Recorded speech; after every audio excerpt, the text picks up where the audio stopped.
Thank you. I'm going to invite you to stand with me, please, as we open the Word of the Lord to Luke chapter 12, the Gospel of Luke. We're going to return there this morning from last week, and I'm going to begin here with verse 35.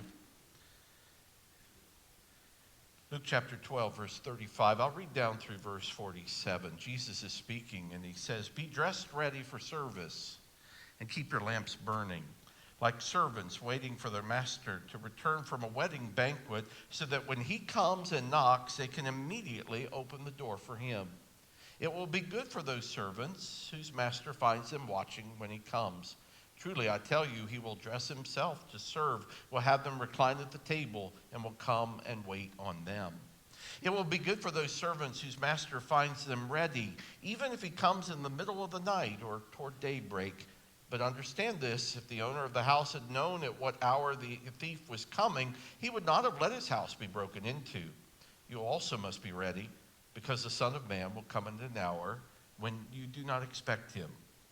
Peter asked, "Lord, are you telling this parable to us or to everyone?"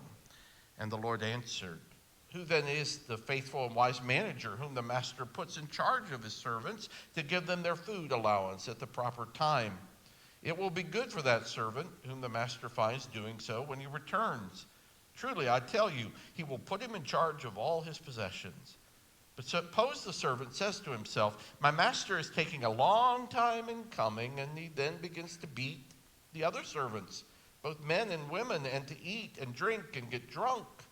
The master of that servant will come on a day when he does not expect him, and at an hour he is not aware of. He will cut him to pieces and assign him a place with the unbelievers. The servant who knows the master's will and does not get ready or does not do what the master wants will be beaten with many blows."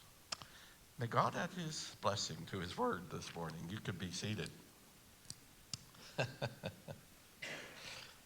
Remember that moment when you were sitting in a classroom perhaps years ago, the fluorescent lights were humming, the desk had that little notch for the number 2 pencil. The teacher steps to the front of the room, smiles, and says those terrifying words, "Pop quiz today." Pop quiz. You almost sense that, don't you? Remember that pit in your stomach, and oh, how you regret not having studied. Instead, you spent 3 hours the night before watching television, thinking you were just fine.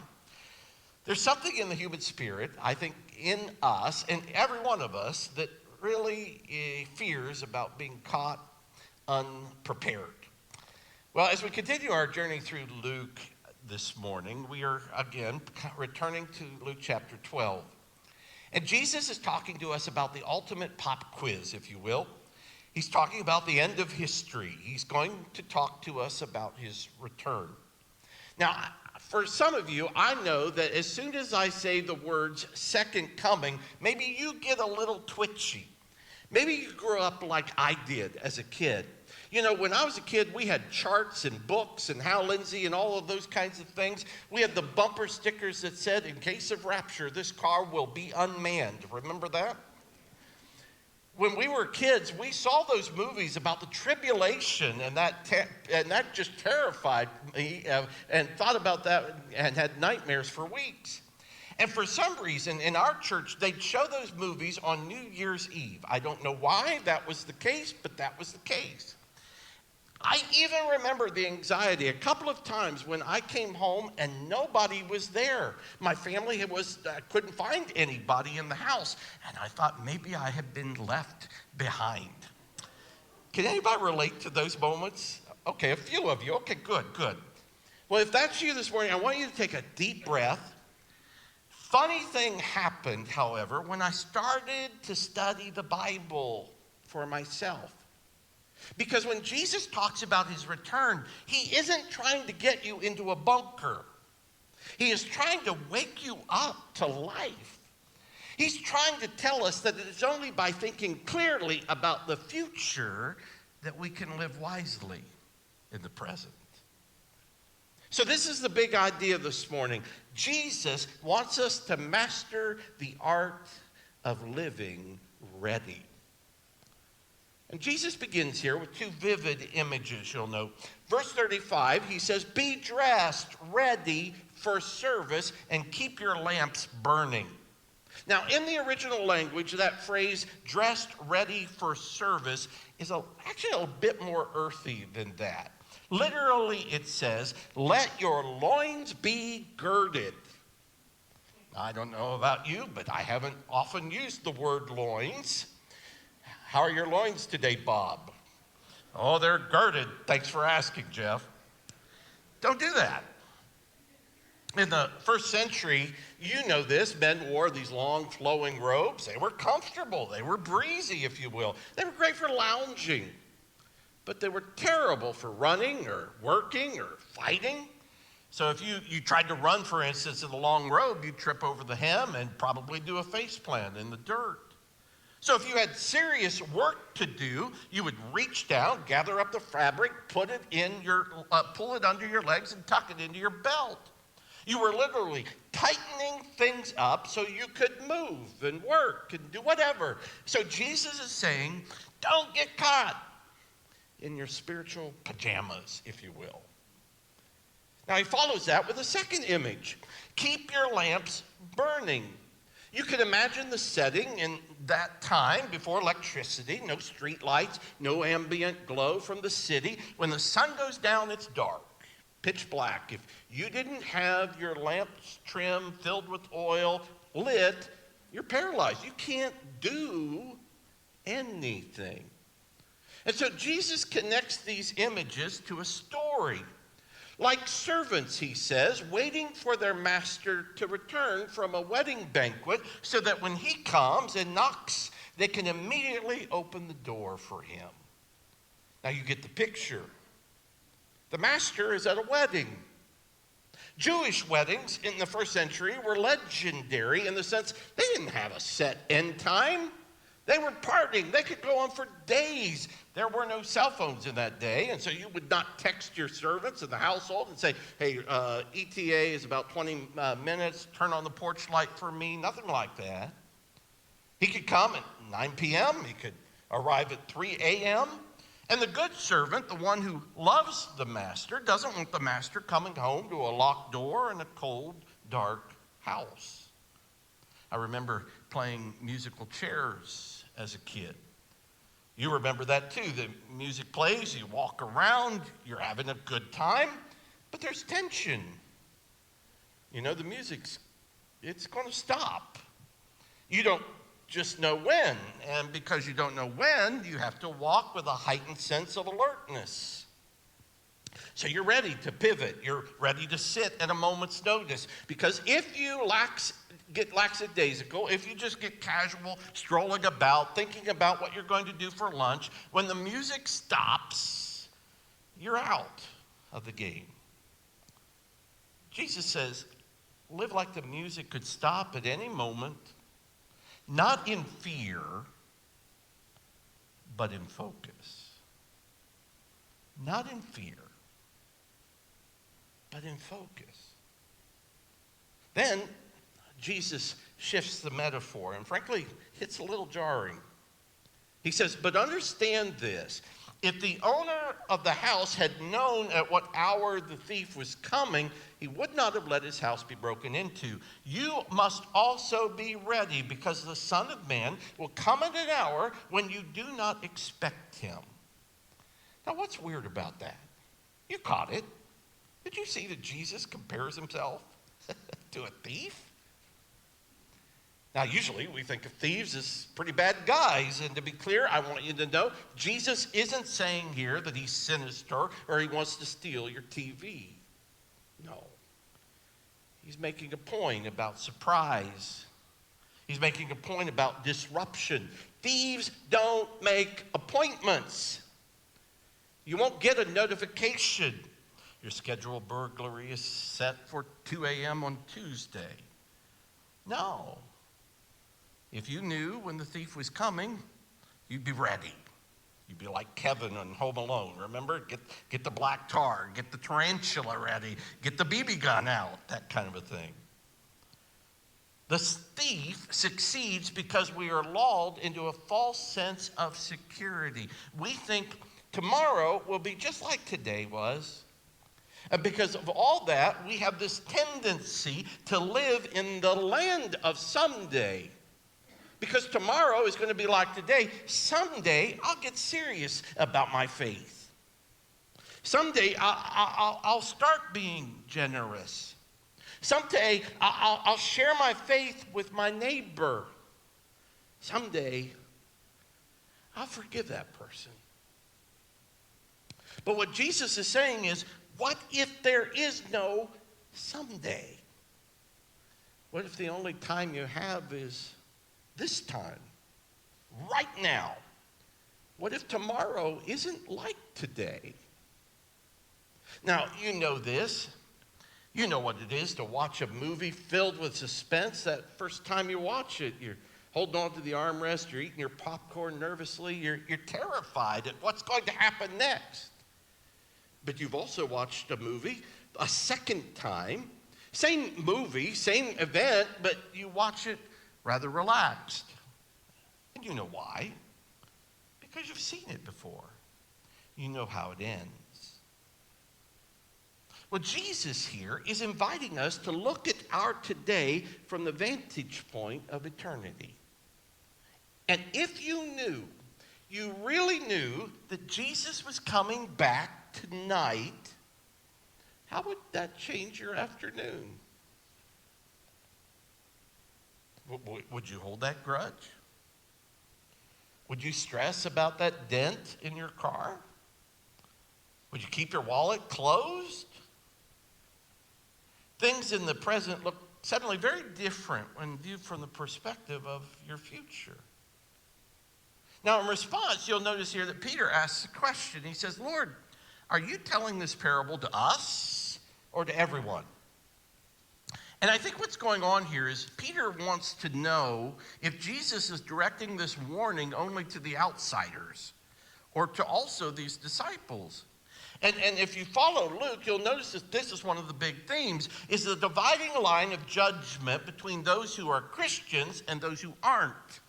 Or are some Christians also going to be caught unprepared and face some sort of judgment?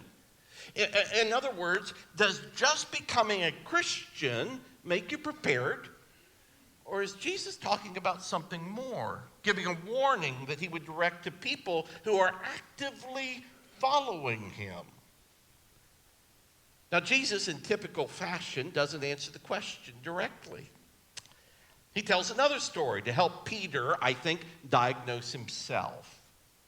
The Lord answered, "Who then is faithful? Who then is the faithful and wise manager, whom the master puts in charge of his servants to give them their food allowance at the proper time?" And so he introduces a new character here, the manager or steward. The Greek word is oikonomos. A steward is a fascinating role if you think about it. A steward manages resources that he does not own. They do not belong to him. So he has authority, yes. He writes checks. He manages staff. He makes important decisions. But at the end of the day, the assets belong to the owner. And so Jesus sets this up. He contrasts two different types of managers or stewards. The first one is an unfaithful steward. Notice that this guy says to himself, my master is taking a long time in coming. You'll notice here he loses the sense of expectancy. And what happens is, and I'm sure it begins subtly, but he begins to beat the other servants to eat and drink and get drunk. And notice the progression. When he forgets the master is coming, he starts to think he's the master. He starts using the master's resources for his own pleasure. He treats people as things to be used rather than as souls to be served. You and I live in a culture that screams out, "It is yours, it belongs to you. You earned it, you built it, enjoy it." And I want you to know God gives us gifts to enjoy. The Bible teaches that.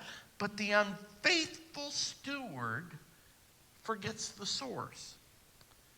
He forgets the air in his lungs, the talent in his hands, the money in his bank. It's all on loan.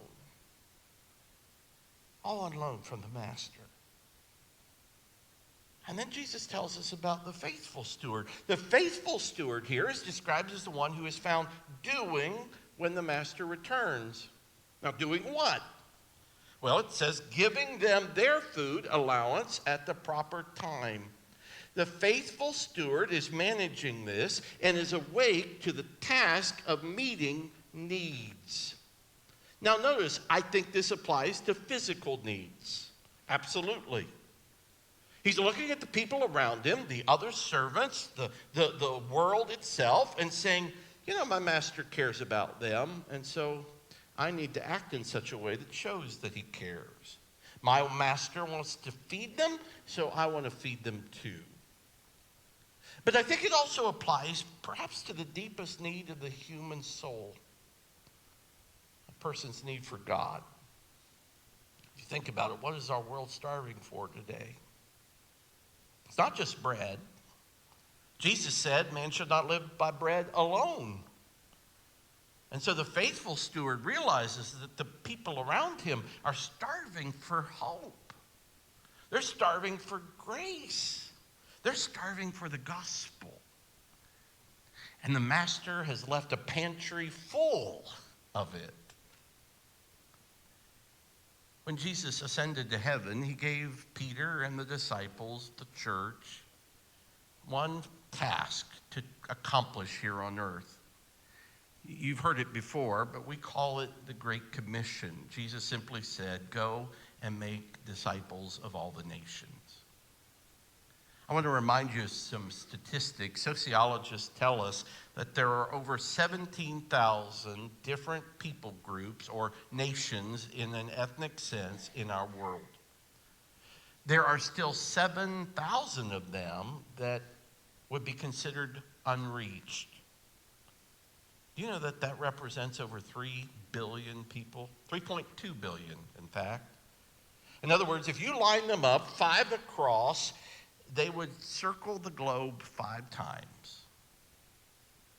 And those aren't just numbers. They're people with fears and hopes and families just like you.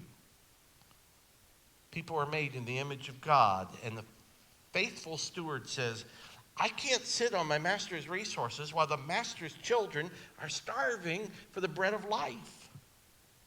And so there is a time in our lives when we have to ask ourselves, am I hoarding the gospel or am I sharing it? I returned to John Piper. I quoted him last week, but he said, when it comes to the Great Commission, we really only have 3 options. Go, send, or disobey. We really don't have a 4th one called ignore it and hope it goes away.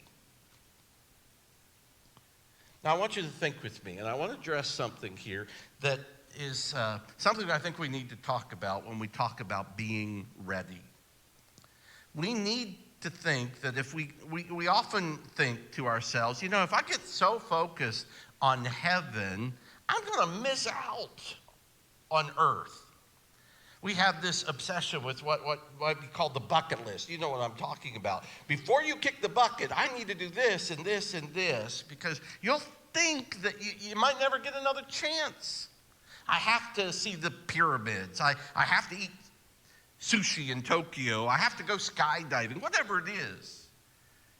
And implicit in that mindset, of course, is really a theology that says this life is the best it gets. And once you die, party's over.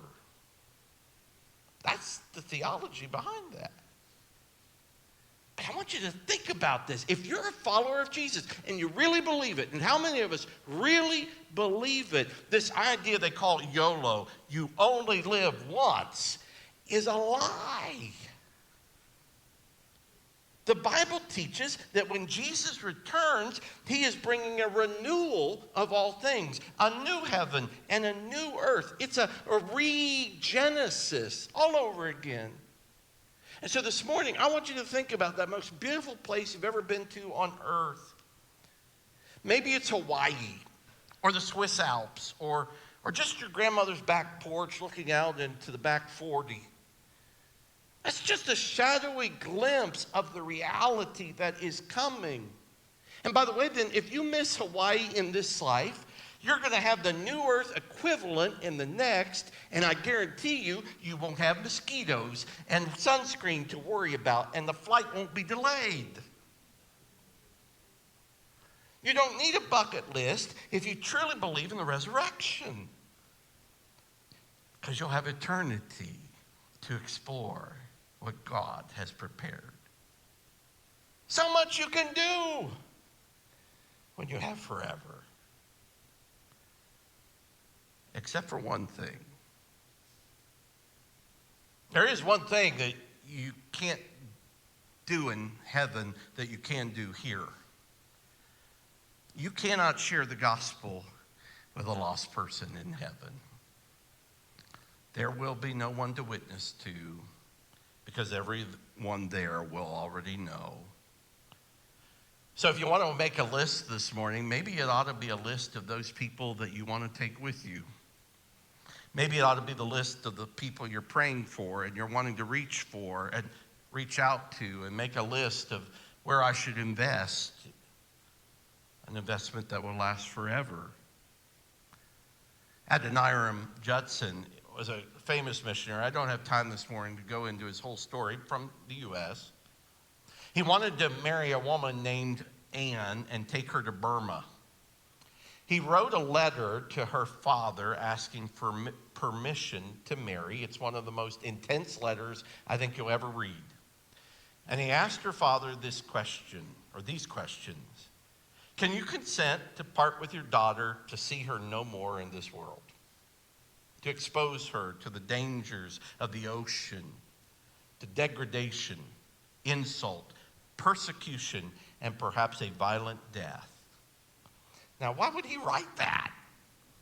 And why would a father say yes? By the way, he did. He wrote, can you consent to all this in hope of soon meeting your daughter in the world of glory with a crown of righteousness? And they got married. And I'll let you find out their story. But they decided together that they could endure the loss of this life because they were absolutely convinced of the reality of the next one. And that changed everything. They were living ready. Are you? I want to end with the most shocking part of this text. It's actually found back in verse 37. Jesus says, blessed are those servants whom the master finds awake when he comes. Truly, I say to you, he will dress himself for service and have them recline at the table, and he will come and serve them or wait on them.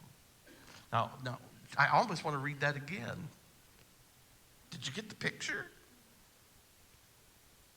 You know, in every other story, in every other religion, the servant served the master. When the boss comes home, you take his coat, you find his slippers, you pour his wine. But Jesus says, when I come back, if I find you faithful, I will sit you down, I will put on the apron, and I will serve you. That's the gospel.